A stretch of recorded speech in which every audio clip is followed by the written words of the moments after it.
Alrighty, folks. Welcome back to the last week of the regular season here. We're in between weeks 13 and 14. We had a lot of crazy stuff happen last week, which is resulting in an incredible finish to the Game of Thrones fantasy season here.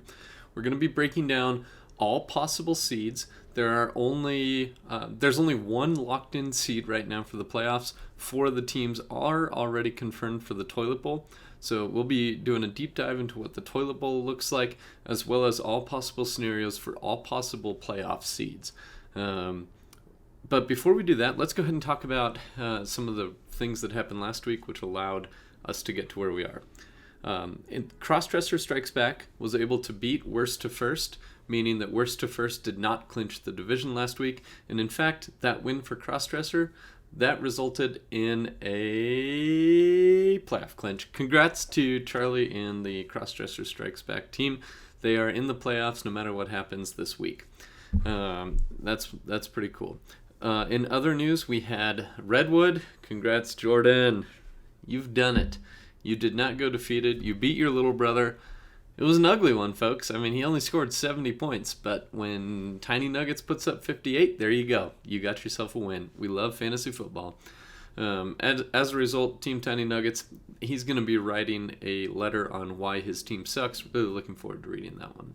So, without further ado, let's go ahead and break down all of our playoff scenarios here. I'll do my best to put a graphic up next to it. Can't promise anything, though. I'm not great with graphics yet, as you guys know. So, starting with the number 1 seed in the playoffs. There are 3 different scenarios here that could result in one of 3 teams getting the number 1 seed.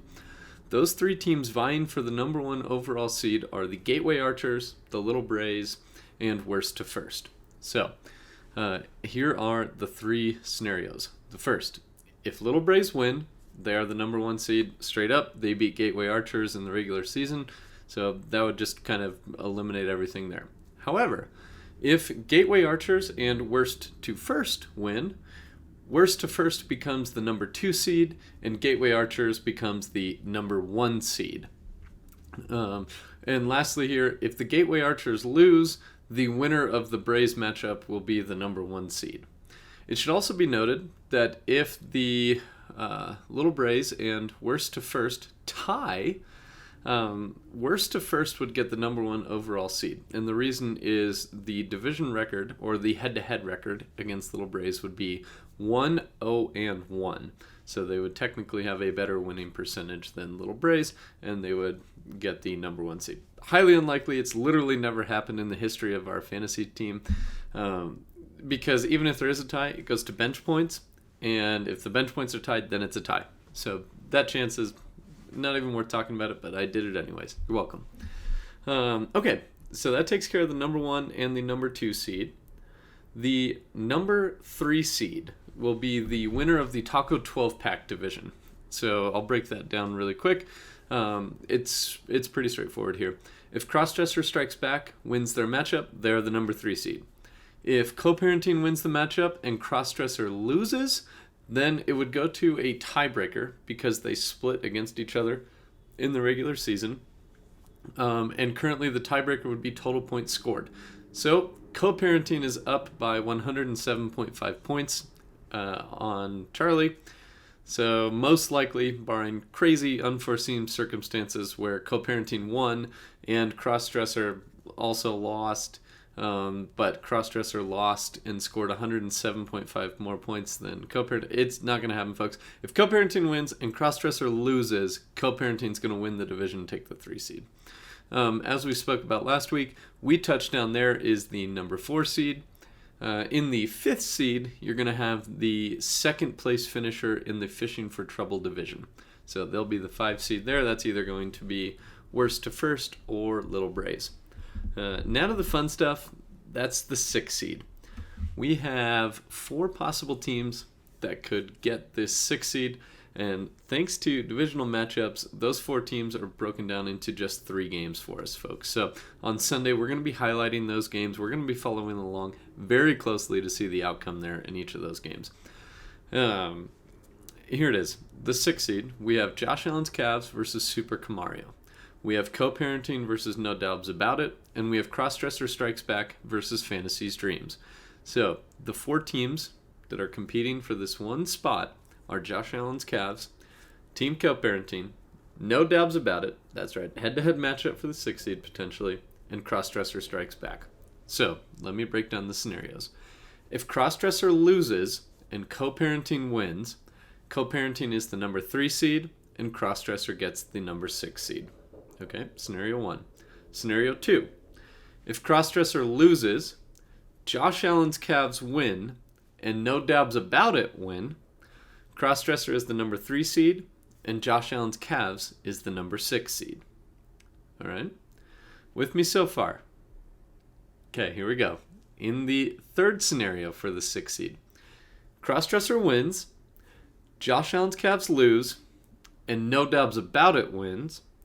Crossdresser is the number 3 seed, and No Doubts About It is the number 6 seed. That is the only scenario in which No Doubts About It can make the playoffs. Lastly, if Crossdresser wins, Josh Allen's Cavs lose, and Co-Parenting wins, Crossdresser is the number 3 seed, and Co-Parenting is the number 6 seed. Simple enough. It really is. Conveniently, these teams beat each other in the exact right way so that there would be no points tiebreakers. This is all head-to-head tiebreakers. So I'm really proud of those 4 teams for having the results during the year that they had right there. So way to go, guys. Truly phenomenal stuff. Okay, now to the toilet bowl. And this is my favorite part. I actually won the toilet bowl last year. That's right. You saw my beautiful calendar. It's hanging up in most of your homes, except for Frank's, which there will be a punishment coming. Haven't decided on that yet. But TBD, yeah, Frank, for those of you that don't know, he left the calendar at the draft and did not own up to it until later in the year. So we're working on something there. Maybe an extra punishment for Frank, maybe some point deductions in a critical game where he would have won, made the playoffs, but now he's going to lose. I don't know. I can't promise anything. I'm just the commissioner here, folks. Anyways, back to the toilet bowl. Once again, the reminder, whoever wins the toilet bowl, which is the ultimate loser, winning the toilet bowl is the ultimate loser, you have to prepare a small 3 to 5 song EP album for the league. That way the league can use it as music for events, and I'm going to put some of that music into the videos here that I do each and every week. So that's going to be great for me personally. Really excited to see who gets it and what they come up with. Anyways, here's just a quick refresher on how the toilet bowl works. It is the bottom 6 teams in the league, and it competes over a 3-week span. So the first week, the top 2 scorers out of the 6 teams in the toilet bowl are eliminated from the competition. Now, that's a good thing. It means that you're done. You are no longer competing to lose the toilet bowl.